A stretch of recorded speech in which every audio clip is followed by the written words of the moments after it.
Hello guys, welcome to our channel. आज हम लोग लेके आए हैं हिंदी मीडियम क्लास 10 का पहला चैप्टर बायोलॉजी का, जिसे जैव प्रक्रम कहते हैं। तो इसको हम हैंड रिटन नोट्स पर कवर करने वाले हैं। बच्चों की डिमांड थी, सर नोट्स पे पढ़ा दीजिए, नोट्स पे पढ़ा दीजिए, तो इसे हैंड रिटन नोट्स पर कवर करेंगे। देखिए, इसके साथ हमारे साथ आप समझ लीजिए, उसके बाद इससे आप जो है नोट्स भी बना पाएंगे। क्या लिखा? वे सभी प्रक्रम जो सम्मिलित रूप से अनुरक्षण का कार्य करते हैं जैव प्रक्रम कहलाते हैं। हमें इस चैप्टर में टोटल 4 प्रक्रम पढ़ने हैं: पोषण, श्वसन, परिसंचरण, उत्सर्जन। बस 4 ही पढ़ने हैं और 4 ही के तंत्र पढ़ने हैं। सबसे पहला हम अपना कवर करेंगे पोषण। पोषण की बात करें तो लिखा है, पोषक तत्वों को ग्रहण करना तथा उनका उपभोग कर ऊर्जा प्राप्त करना पोषण कहलाता है। आप सभी जानते हैं कि हम सभी जीवों को ऊर्जा की आवश्यकता होती है कार्य करने के लिए। अब कहता है क्वेश्चन, पोषण की आवश्यकता या उपयोगिता क्यों?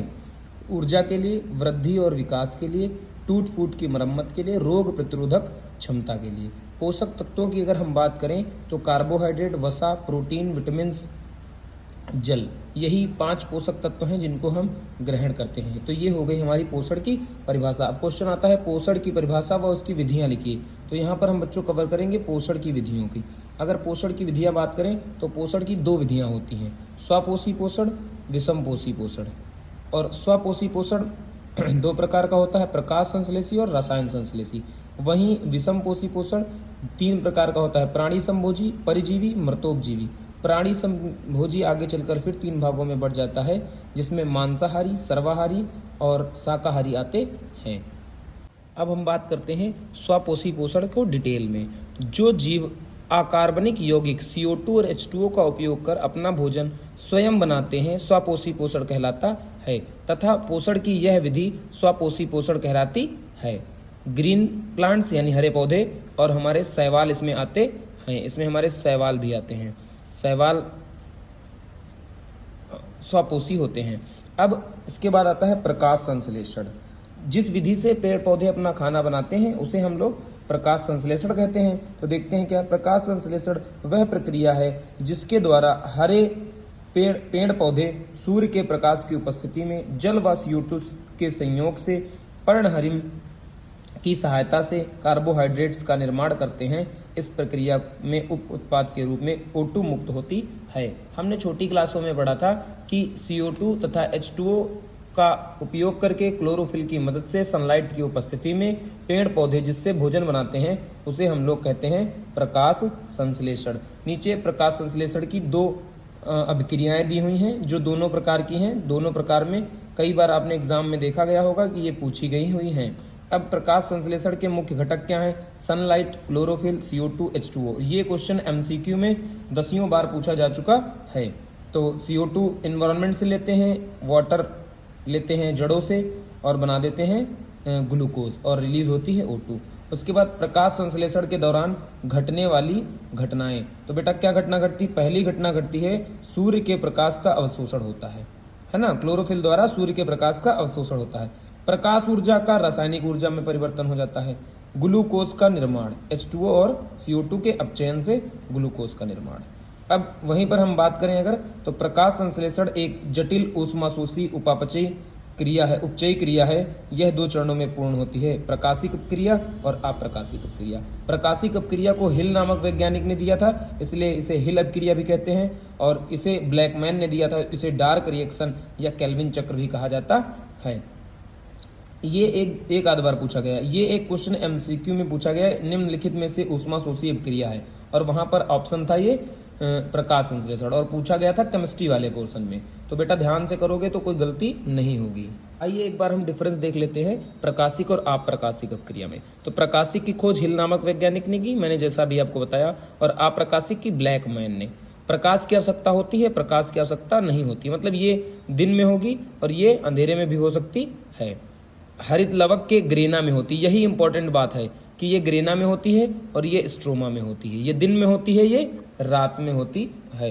तो ये बात हो गई हमारी इसकी। अब हम बात करेंगे विषमपोषी पोषण की। बच्चे, वह पोषण का वह प्रक्रम जिसमें जीव किसी दूसरे जीव पर भोजन के लिए निर्भर रहता है उसे हम विषमपोषी पोषण कहते हैं, और ऐसे जीव को विषमपोषी जीव कहते हैं।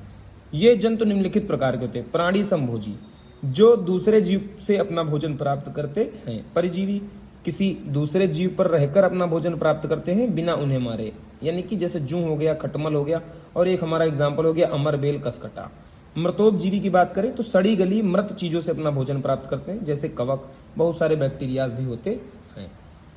तो ये हमारी हो गई विषमपोषी पोषण। अब जंतुओं में पोषण के विभिन्न चरण, जो जंतु हैं, एनिमल्स हैं, उनमें क्या क्या चरण होते हैं? तो बेटा एनिमल्स में 5 चरण होते हैं, अंतःग्रहण, पाचन, अवशोषण, स्वांगीकरण और बहिक्षेपण। अब जीव द्वारा भोजन ग्रहण करना, ये तो हो जाएगा अंतःग्रहण। जैसे आप हाथ से मुंह तक खाना ले जाते हैं, तो मुंह तक खाना पहुंचना। आपसे पूछे कोई काहे से खाना खाते हैं, तो आप क्या बताएंगे? हाथ से खाते हैं, मुंह से नहीं खाते ना, मुंह से तो गाय भैंस खाती है ना। पाचन, जटिल कार्बनिक अणुओं का सरल अणुओं में टूटना पाचन कहलाता है। अब जो पचित हुआ है, पचित भोज पदार्थ का विसरित होकर रुधिर में पहुंचना। अब आपको पता, छोटी आंत में रसांकुर पाए जाते हैं, उंगली नुमा उभार होते हैं, वहां से भोजन अवशोषित होता है जो पच के गया है।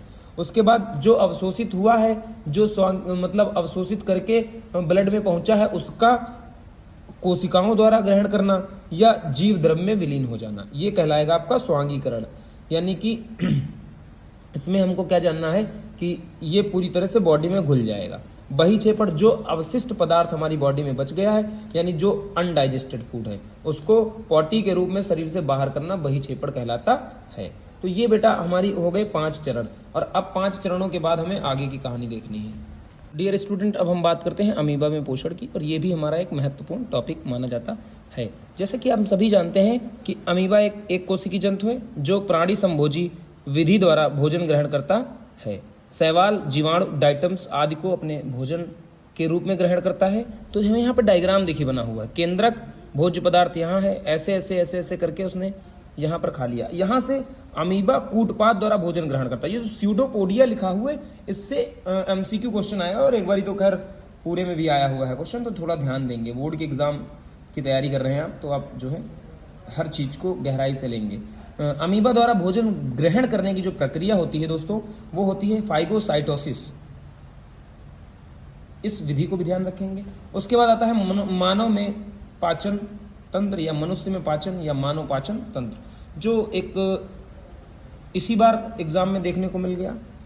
मानव में पूर्ण विकसित पाचन तंत्र पाया जाता है। पाचन तंत्र में एक लंबी आहार नाल पाई जाती है। आहार नाल की लंबाई 8 से 10 मीटर होती है। आहार नाल मुख से गुदा तक विस्तृत होती है। इसके विभिन्न भागों में निम्न प्रकार से पाचन होता है। अब देखो, एलिमेंट्री कैनाल, इसको GUI भी कहते हैं, सॉरी GIT भी कहते हैं, तो गैस्ट्रो इंटेस्टाइनल ट्रैक भी कहते हैं, डाइजेस्टिव ट्रैक भी कहते हैं। ये आपको हायर की स्टडीज में पढ़ाया जाएगा। अब सबसे पहले बात करते हैं जहां से इसकी शुरुआत होती है आहार नाल की, तो उसको कहते हैं मुख गुहा। मुख गुहा में पाचन की बात करें तो ये आहार नाल का पहला भाग है। भोजन के पाचन की शुरुआत यहीं से होती है। मुख गुहा में जीभ, दांत होते हैं जो पाचन में सहायता करते हैं। तो प्यारे बच्चों, क्या है, डाइजेशन की स्टार्ट यहीं से हो जाएगी, हमारे माउथ से, जिसको हम मुख गुहा, मुख गुहिका या मुख कहते हैं। अब मुख के अंदर क्या पाए जाते हैं? दांत।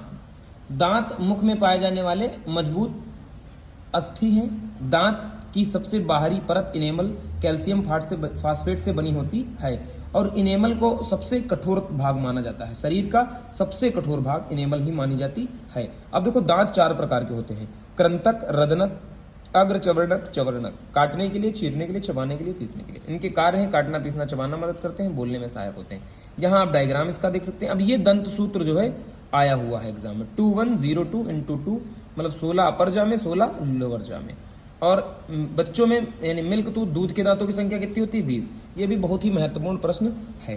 तो हमें यहाँ से दंत सूत्र याद रखना है और ये 20 याद रखना है। 32 तो सभी को पता है, तो 32 नहीं पूछा जाएगा। उसके बाद आएगा जीभ। टंग की बात करें तो मुख गुहा की फर्श को जीभ कहते हैं। जीभ मांसलंग है जो स्वाद बताने और लार को भोजन में मिलाने व बोलने में सहायक होती है। जीभ पर स्वाद प्रांकुर पाए जाते हैं जो स्वाद बताते हैं। अब देखिए, विभिन्न प्रकार के स्वाद और उनकी लोकेशन स्थिति दे रखी है। आगे से मीठा, पीछे से तीखा, किनारे से खट्टा खट्टा, बीच में नमक, के साइड में नमक भी बताता है। तो ये प्रकार से हम जो है एक एक पार्ट को कवर कर रहे हैं। जबकि जब पाचन तंत्र लिखने को आएगा तो उसके लिए हम एक आपको पर्सनल वीडियो देंगे जिसमें सिर्फ मानव पाचन तंत्र की बात करी जाएगी। इसमें हम लोग डिटेल्ड पढ़ रहे हैं। अब हम लोग बात करते हैं लार ग्रंथियों की। तो भैया मुख में ही लार ग्रंथियां हैं जो 3 जोड़ी होती हैं और लार का स्रावण करती हैं। लार 1 से 1.5 लीटर पर डे बनता है हमारे मुंह में, और लार में टाइलिन नामक एंजाइम पाया जाता है। और ये बहुत महत्वपूर्ण प्रश्न है कि लार में कौन सा एंजाइम पाया जाता है। लार के पीएच की बात करें तो 6.2 से 7.6 होता है, एवरेज 6.8 मान के चलते हैं। स्टार्च को क्या करता है हमारे मुख में, हमने आपको पहले बताया मुख में पाचन की शुरुआत कहाँ से होती है, सबसे पहले मुख से ही होती है। तो स्टार्च क्या करता है, टाइलिन की मौजूदगी में स्टार्च को शर्करा यानी माल्टोज शुगर में कन्वर्ट कर देता है। अब लार ग्रंथियां 3 होती हैं, अधोजीवा, अधोहनु, कर्णमूल, सब 2-2 के पेयर में होती हैं। जीभ के दोनों ओर स्थित होती हैं, निचले जबड़े के अंतिम सिरे पर स्थित होती हैं, चेहरे में कानों के ठीक नीचे पाई जाती हैं। इन्हीं में गड़बड़ी होती है तो हमारे एक बीमारी हो जाती है जिसे कर्णमूल कहते हैं। पैरोटिड ग्लैंड सबसे बड़ी होती हैं, ये सबसे बड़ी होती हैं। उसके बाद ग्रास नली, ग्रास नली में पाचन की बात करें तो 25 से 30 सेंटीमीटर लंबी ग्रास नली होती है जो मुखगुहा से होकर अमाशय में खुलती है। इसमें पाचन नहीं होता। देखो इसमें किसी प्रकार की कोई पाचन ग्रंथि नहीं पाई जाती और बिना पाचन ग्रंथि के पाचन होना पॉसिबल नहीं है। तो ग्रास नली में भोजन जो है क्रमानुकुंचन गति द्वारा गति करता हुआ नीचे पहुंच जाता है, और क्रमानुकुंचन गति ही बच्चे इंपॉर्टेंट है। उसके बाद खाना पहुंच जाता है सीधा अमाशय। अमाशय को माना जाता है कि एक ब्रॉड पोर्शन है डाइजेशन का। अमाशय जे आकार की संरचना होती है। आहार नाल के इस भाग में भोजन जो है 4 से 5 घंटे रुकता है। अमाशय में जठर ग्रंथियां पाई जाती हैं जो जठर रस स्रावित करती हैं। यानी अब जठर ग्रंथियां एक पाचन ग्रंथियां हैं, तो अब ये क्या करेंगी, जठर रस बनाएंगी, और जहां रस बनेगा, जहां ग्रंथियां होंगी वहां पाचन भी होगा। अब जठर रस में देखिए क्या है, HCl है, पेप्सिन है और श्लेष्म है। अब HCl क्या करेगा, भोजन की को अम्लीय प्रकृति देगा क्योंकि अम्ल है ये, और प्रोटीन पाचन एंजाइम सक्रिय करेगा। अब प्रोटीन का पाचन पेप्सिन करेंगे और दुग्ध प्रोटीन का पाचन रेनिन करेंगे। श्लेष्म क्या करेगा, अमाशय की अम्ल से सुरक्षा करेगा, यानी इनर लाइनिंग है ये, आंतरिक दीवार है जो इस HCl से रक्षा करता है पेट की। तो ये हो गया हमारा अमाशय में पाचन। अब रेनिन और पेप्सिन एंजाइम, अब देखिए क्या हो रहा, 4 से 5 घंटे भोजन रुकेगा, अम्लीय प्रकट हो जाएगी। अगर कुछ कीटाणु उटाणु आ गए ऊपर, लार से बच गए, तो यहाँ आके HCl द्वारा मार दिए जाएंगे। उसके बाद हमारा पाचन यहाँ से बढ़ेगा खाना आगे की ओर। देखिए यहाँ प्रोटीन पेप्सिन और HCl की मदद से पेप्टोन्स में चेंज हो जाएगा, वहीं मिल्क प्रोटीन रेनिन की मदद से और कैल्शियम की मदद से पैराकेसिन में चेंज हो जाएगा। उपयुक्त प्रक्रियाओं के कारण भूरे रंग की लुगदी बन जाता है जिसे काइम कहते हैं। यानी अब पेट में जो भोजन हमारा निकला उसे हम लोग काइम कहते हैं। क्या कहते हैं बच्चे, काइम कहते हैं। और छोटी आंत में यहां से खाना निकल के पहुंच जाएगा सीधा छोटी आंत में। छोटी आंत हमारे पाचन तंत्र की सबसे महत्वपूर्ण अंग है कह लें। आहार नाल का सबसे बड़ा लंबा भाग जो 5 से 6 मीटर लंबा कुंडलित संरचना है, यहाँ भोजन का पूरी तरह से पाचन हो जाता है।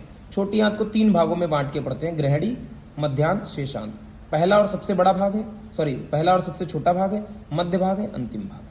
अगर गृहणी की बात करें तो आंत की दीवारों में रसांकुर नामक अंगुलीनुमा संरचनाएं होती हैं जो अवशोषण का क्षेत्र बढ़ाती हैं। हमने पहले ही आपको बताया था। अब देखो गृहणी में क्या है, सबसे ज्यादा देर पाचन होता है। गृहणी में पूरी तरह से पाचन हो जाता है। तो यहाँ जो हमारी छोटी आंत है, यहाँ पर कंप्लीट डाइजेशन हो जाता है, फुल डाइजेशन। क्यों, क्योंकि पैनक्रियाज से पैनक्रियाटिक जूस आएगा और लीवर से बाइल जूस आएगा, वो सब आके यहाँ पाइप द्वारा, नली द्वारा यहाँ पहुंचेगा और पूरी तरह से पाचन हो जाएगा। बड़ी आंत की बात करें तो अपच भोजन को बड़ी आंत से वाटर का एब्जॉर्प्शन यानी जल का अवशोषण हो जाएगा, और जो भी अपचित भोजन है मलाशय में एकत्र रहता है और गुदा द्वारा समय समय पर बाहर निकाल दिया जाता है। तो इस प्रकार जो है डाइजेशन यहाँ हमारा कंप्लीट हो जाता है और बड़ी आंत में किसी प्रकार का डाइजेशन नहीं होता। अब हमारे पास है यकृत, ये जो, जबकि ये क्या है, पाचन ग्रंथियां हैं। ये क्या है, पाचन ग्रंथि। हमने लार ग्रंथि आगे पढ़ी ली है, ये हमारी पाचन ग्रंथि है। तो यकृत क्या है, मानव शरीर की सबसे बड़ी ग्रंथि है, यानी हैवीएस्ट ऑर्गन है, जिसका वजन 1.5 किलो माना जाता है। यकृत पित्त रस का उत्पादन करता है जो भोजन को क्षारीय माध्यम प्रदान करता है। अब क्या है, पहले HCl ने अम्लीय माध्यम दिया था, अब जो है यकृत में बना बाइल जूस जो डक्ट के थ्रू कहाँ आएगा, आएगा यहीं छोटी आंत में ही आएगा, छोटी आंत में ही, जो क्या करेगा, क्षारीय माध्यम देगा। अगर यकृत की लोकेशन की बात करें हम, उदर गुहा में दाहिनी ओर डायाफ्राम के नीचे हमारा पाया जाता है, इसे लीवर कहते हैं। और लीवर में पुनरुद्ध भवन की क्षमता मेरे बच्चे सबसे ज्यादा होती। यकृत के कार्यों की बात करें तो पित्तरस का निर्माण, वसा का पायसीकरण, यूरिया का संश्लेषण करता है, विषैले पदार्थों को कम विषैले पदार्थों में चेंज करने का काम करता है। यकृत जो है इसका हम जो है अध्ययन कह सकते हैं हिपेटोलॉजी, और हिपेरिन नामक प्रोटीन बनाता है जो क्या करता है, हमारे ब्लड को तरल बनाने का काम करता है। अग्नाशय की बात करें अगर, पैनक्रियास, तो ग्रहणी की दोनों भुजाओं के मध्य पतली से आकार की गुलाबी एवं चपटी कोमल ग्रंथि पाई जाती है जो एक मिश्रित ग्रंथि है, यानी कि वो हमारी बहिस्रावी के रूप में काम करती है और हमारी अंतःस्रावी के रूप में काम करती है। अंतःस्रावी के रूप में काम करते हुए अल्फा बीटा और डेल्टा सेल की मदद से लैगरहंस की दूपिकाओं से इंसुलिन और ग्लूकागन नामक हार्मोन्स बनाने का काम करती है। वहीं अग्नाशय में उपस्थित एफ सेल्स अग्नाशयी रस को स्रावित कर एक बहिस्रावी ग्रंथि का काम करती हैं। तो इस प्रकार अंतःस्रावी और बहिस्रावी दोनों को काम करने के काम से इसे हम लोग मिश्रित ग्रंथि का नाम देते हैं। और इंसुलिन हार्मोन ग्लूकोज के उपापचय को नियंत्रित करता है। वहीं अग्नाशय रस में उपस्थित एंजाइम्स, ट्रिप्सिन, एमाइलेज, लाइपेज, ये सब पित्त नलिका के द्वारा अग्नाशय रस नलिका द्वारा छोटी आंत में पहुंचकर प्रोटीन प्लस पेप्टोन्स को एमिनो एसिड में चेंज कर देता है। ग्लूकोज और वसा को, यानी शुगर और स्टार्च को ग्लूकोज में कन्वर्ट कर देता है। फैट को फैटी एसिड या ग्लिसरॉल में कन्वर्ट कर देता है और पूर्ण पाचन हो जाता है। अब जठर ग्रंथियों के बारे में मैंने आपको आगे बता दिया है, इसलिए इसके बारे में यहाँ नहीं बताया है। आंतरस, जैसे आंत्र ग्रंथियां होती है वो आंतरस का पाचन करती हैं जो छोटी आंत में पाई जाती हैं। तो इस प्रकार हमने अपना डाइजेशन कंप्लीट कर लिया है, यानी पोषण पूरा कंप्लीट कर लिया है। इसको पढ़ोगे तो पोषण से आपका एक क्वेश्चन भी बाहर नहीं जाने वाला है। अब पोषण जो हमारा पाचन तंत्र है, पाचन तंत्र को हम शॉर्ट्स में, यानी कि कैसे हमको जो है नंबर लेने हैं 6 कितना बनाना है, वो हम आपको बता देंगे। आपका एक वीडियो हम प्रोवाइड करा देंगे एग्जाम प्रैक्टिस के नाम से, तो वहाँ आपको मिल जाएगा। तब तक के लिए हमारे चैनल पे बने रहिए। Thank you. मिलते हैं अब श्वसन तंत्र के साथ। जय हिंद।